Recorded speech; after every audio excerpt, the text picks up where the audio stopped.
Greetings, ladies and gentlemen, and welcome to the Classical Academy Podcast, your friendly guide to the world of classical Christian education.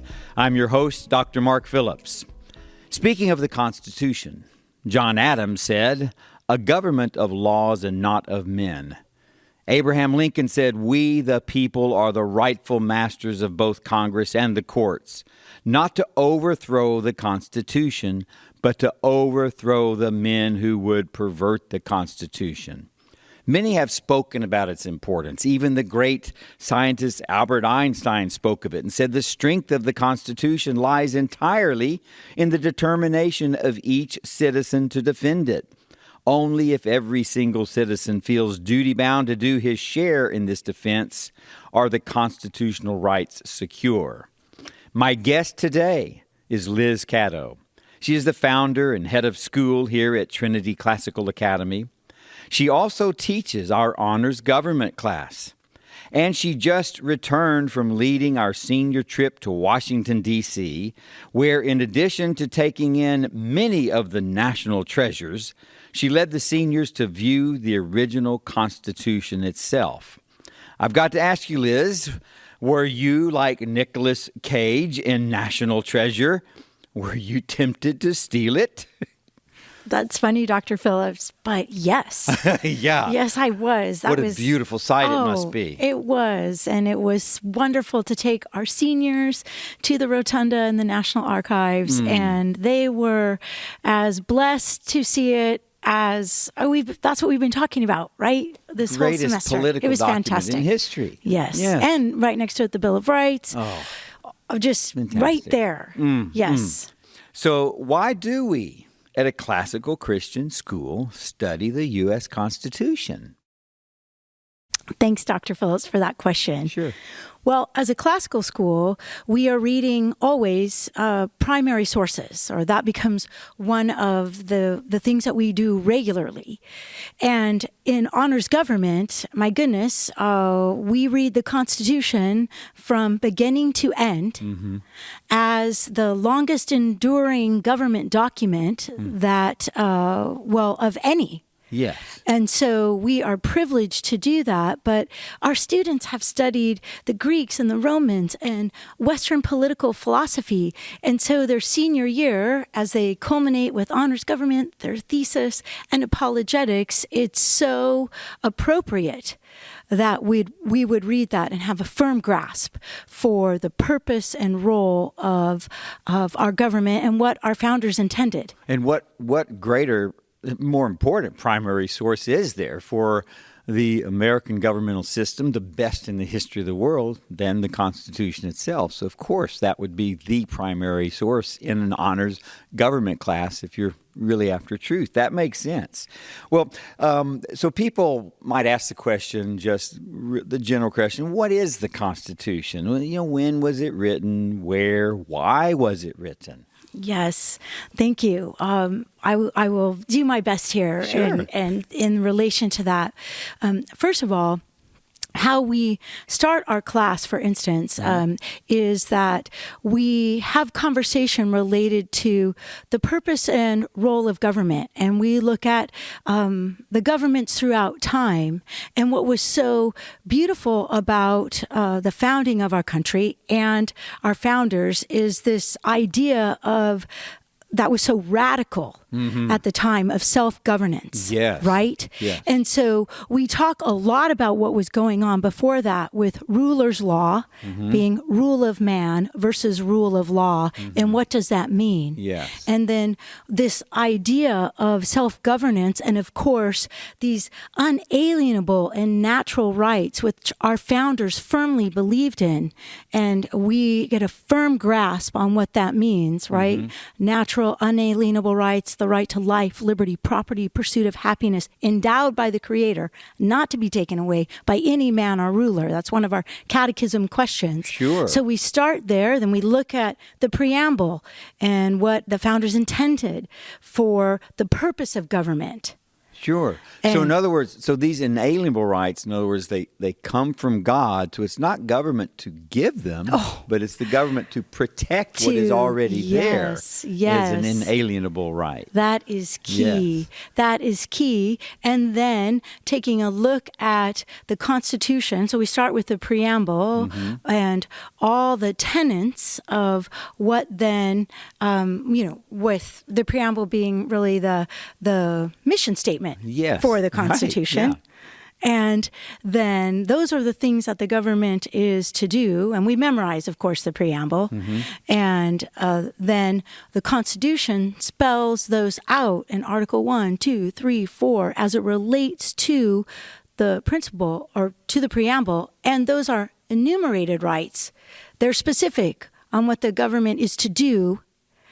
And if they're not in there, not the federal national government is not necessarily supposed to be doing those things. So we look at all of that. So it puts the limits on the government, not on we, the people. Yes. Yes. Right. And we gain a firm grasp on the rights are ours. Because they are endowed to us by a creator. And so then the government's job is to protect those. But as citizens, our job is to be informed, right? Yes. I love what John Jay, our first Chief Justice, said, that every citizen ought to study the Constitution so that he would know when his rights were being violated and be better prepared to defend them. So our job as citizens is to be informed and engaged, right, in the city of man. So the goal is the city of man becoming as close to the city of God as possible. The Constitution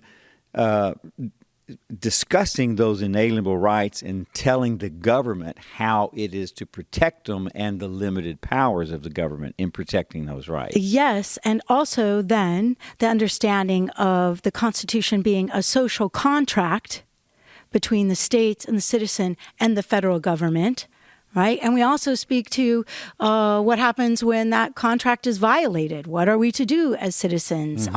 All of that becomes part of the conversation. And honors government, because we share the year with apologetics, I just feel like there's never enough time to talk about all the things, but we make sure we get a handle on some firm concepts. Sure. Well, now people have heard of the Bill of Rights. So the Bill of Rights, what was it? What was its purpose? Because I know there was some discussion during the whole origination of the Constitution. Do we even need to write a Bill of Rights? And what's it for? Right. And what is it? Right. Very good. Well, the Bill of Rights which was amended or I want to say ratified as part of the Constitution, and those being those first 10 rights that really protect the individual.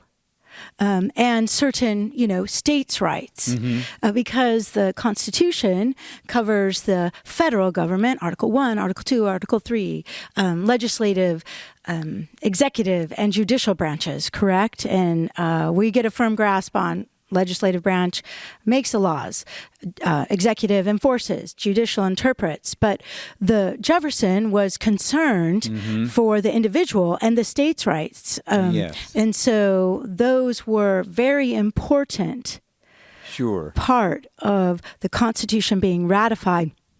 Also, which I love, and you're catching me on a great day because today, and we had class today, and we finished the 27 amendments. So we learn all 27, we commit them to memory, but we do that through choreography so they can make sure they're grasping the key concept of each amendment. And that very first amendment, freedom of religion, freedom of speech, freedom to assemble, freedom to petition, and I think I'm feeling a little bit nervous. I'm leaving one out. Well, but basically freedom to do what you want as long as you're behaving properly, not interfering. But I mean, think of freedom of speech. What what a radical thing. Yes. That is. And why that very First Amendment includes 5 key things, Yes. key rights that are ours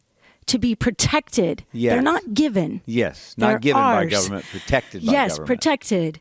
And we have great conversation like why those and why the founders picked those. So all that becomes part of, again, the conversation. And as a classical school, we're engaged in the great conversation of ideas, and again, the radical idea of self-government, and also the idea of, one of our catechism questions is related to why do we hold the Christian worldview over the worldview based on chance? Why do we hold the Christian worldview over the worldview of based on chance, Yes. and the Christian worldview based on truth itself revolves around God. A worldview based on chance will say human life is not unique, the final reality is not relevant, and man is the measure of all things. So if we look at the world and in that context, a Christian worldview or this worldview based on chance, and digest the Constitution, what we think and believe about it, and if we are a part of making decisions in government, that would reflect the kind of decisions we would make too, and then what we're to uphold within the Constitution. So if you have a worldview where man is not unique, man is not imago Dei, life is meaningless, that's going to be a culture where people are going to act out and harm one another because it doesn't matter. Yes. And if you have a Christocentric worldview, which the Constitution was really supporting, then you're going to have people behaving properly because they recognize fellow imago Dei. They're going to properly deal with breaching the Constitution. As Lincoln said, another thing he said was, don't interfere with anything in the Constitution. That must be maintained, for it is the only safeguard of our liberties. So he's talking about the fact that when people interfere and breach the Constitution, they're breaching these inalienable rights, which are declared in the Constitution, not given by government, Correct. but recognized by the Constitution. The government protects. yes. What are some of the ways you engage the students with these great conversations that you no doubt have in class? We do have lots of good conversations. And again, conversations that take us back to the main questions, the proper role of government, how much, man's inhumanity to man, understanding the Christian worldview, and the worldview based on chance. But to do that, breaking down the Constitution, for instance, for Article 1, as that covers the legislative branch, we will bring in someone, our local congressman. Congressman Garcia has visited our class before. We've also had the representative from Senator Feinstein's office come. We do then have, to understand Article 2, for instance, we have Sergeant Hodak, who's actually one of our dads. He's with the LA County District Attorney's Office, Bureau of Investigations. Article 2 enforces the law, Right. so he breaks down what that means. And those few phrases in Article 2 have great implications for what it means to enforce the law, and all the different agencies, and what happens when this happens or that happens related to the law and enforcing the law. And then for Article 3, for instance, next week we have one of our alumni dads, Mr. LaFrance, comes and he breaks down the judicial branch. And, Article 3, the judicial branch is 3 paragraphs. Yeah. Well, there's a lot to those 3 paragraphs. Sure. And how do we understand them in detail? And then also Mrs. Peterson, who's another one of our alumni parents, comes. She's an assistant district attorney for Los Angeles. And she comes and breaks down all the phrasing with the 4th through the 8th Amendment, because those deal with a lot with individual rights and the protection of those rights and what that looks like in regards to the government and how we are protected. So because enforcing the law, you've got to be careful that doesn't mean removing the rights of the individual, because that's when the government becomes oppressive under the guise of enforcing the law. Yes. Yeah, right.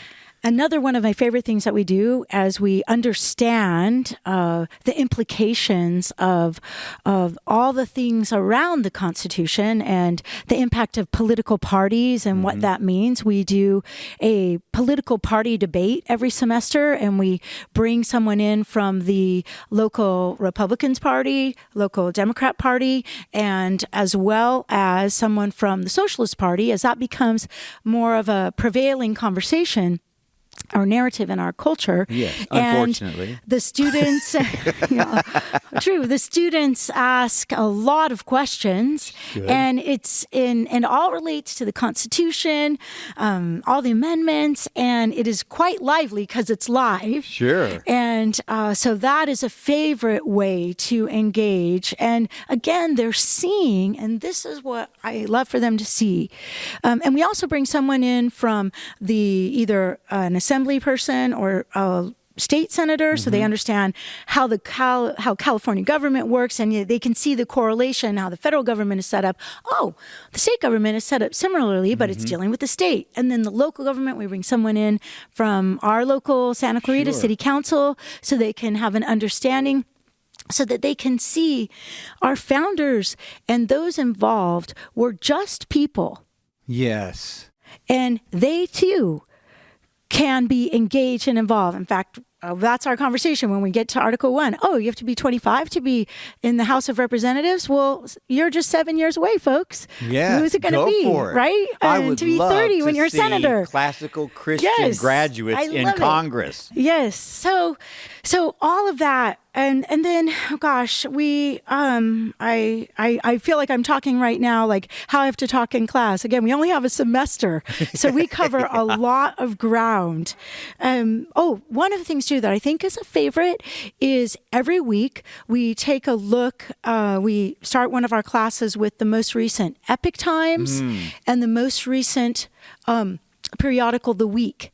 And we take those two because we talk about worldview and right of center, left of center, and some of the views on that. And the Epic Times trends right of center, and the Week trends left of center. And we look at what's happening in the United States and around the world, because yes, there's more going on than what's just in Santa Clarita. Sure. And we engage in, what's happening? Well, how does that relate to how their government responded, say, in China, to what that looks like for us under the Constitution, or what's happening in the States. And so when does what's happening here start to look like what's happening in China? That's not a good thing. Yeah, all that becomes part of it. So they're seeing, what else is going on and how we can respond to that. But again, everything goes back to the role and purpose of government, unalienable rights, a Christian worldview based on chance, and what is this response? I'm so glad you went to that summary, that it all goes back to inalienable rights. The government's there to protect them.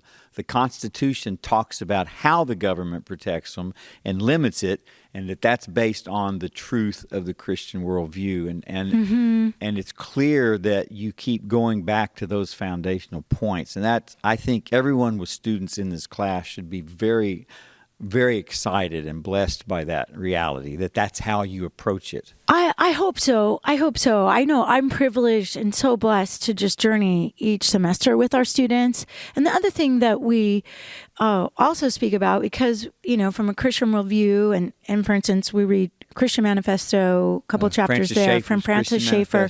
Great book, yes. But, man's inhumanity to man, and man is sinful, and so our founders and Constitution, it's not perfect, and there were things in it that needed to be adjusted. Like in Article 1, the whole 3/5 compromise of a person and slaves and how those are counted, and that wasn't good. And what it then took as a result of our Constitution, we were able to then say, this ignores unalienable rights for these individuals. This isn't right. It must be changed. And then what had to happen to make that change? And it was the Christian worldview and Yes. Christians who drove that correction. Yes. So then, then we have then the 13th and 14th and 15th Amendment, all as a result. But so we see the imperfections, but then what we can do about it. Mm-hmm.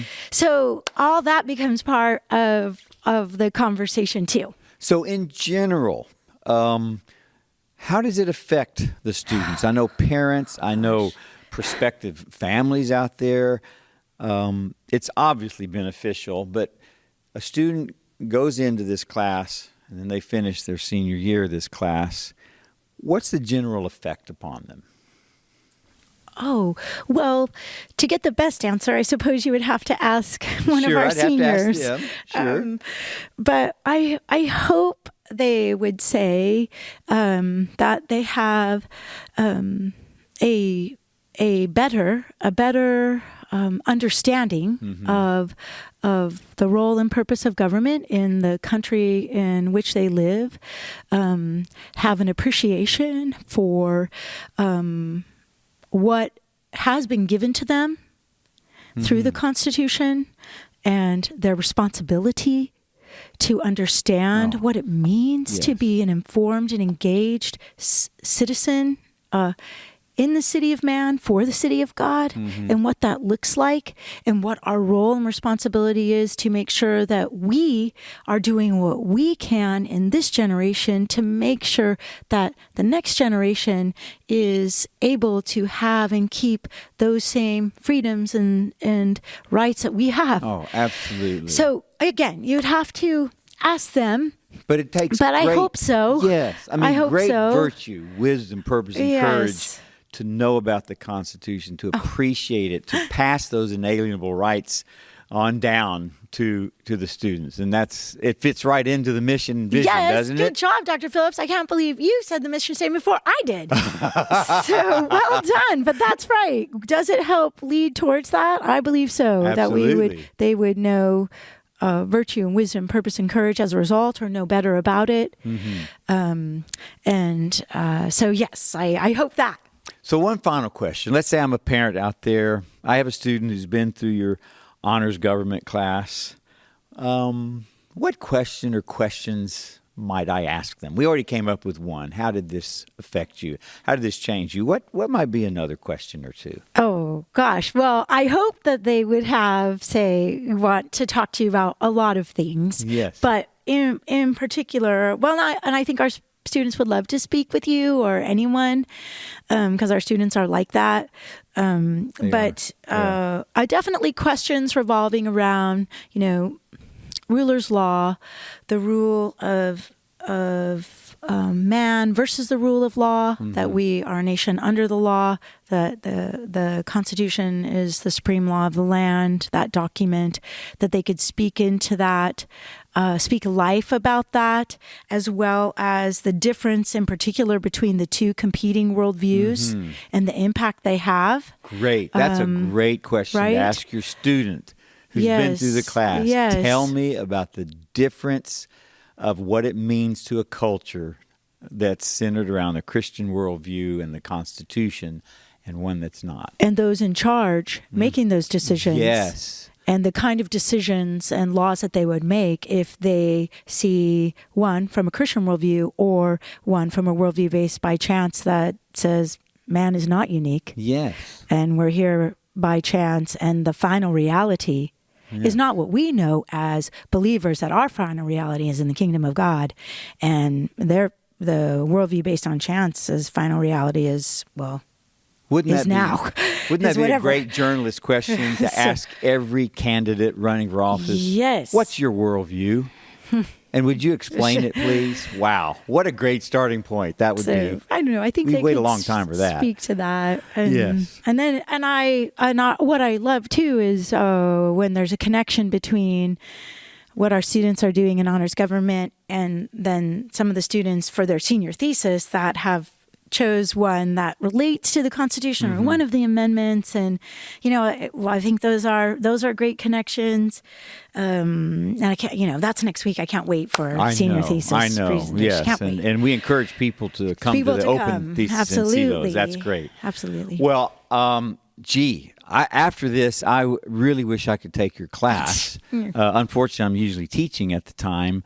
It just sounds so fantastic, and how blessed the students are to do that, and how blessed our culture will be that we are graduating students with this understanding of the importance of the Constitution, the importance of comprehending inalienable rights and government's role in protecting them and not thinking it grants them, and how important it is to the culture, and what a wonderful thing that we're graduating these lights in a world that increasingly needs them. So thank you so much for being our guest today. It was, we could go on for hours. It's just been fantastic. Thank you, Dr. Phillips. It's been my pleasure. And thank you to all of you out there for joining us today on the Classical Academy Podcast. It's presented by Trinity U, a service of Trinity Classical Academy right here in Santa Clarita, California. Our producer is Shay Ramquist. Stephen Petrie is our audio engineer, and he provides our original music. So until next time, let's all continue to grow in wisdom, in virtue, and in the love of God. Thank you.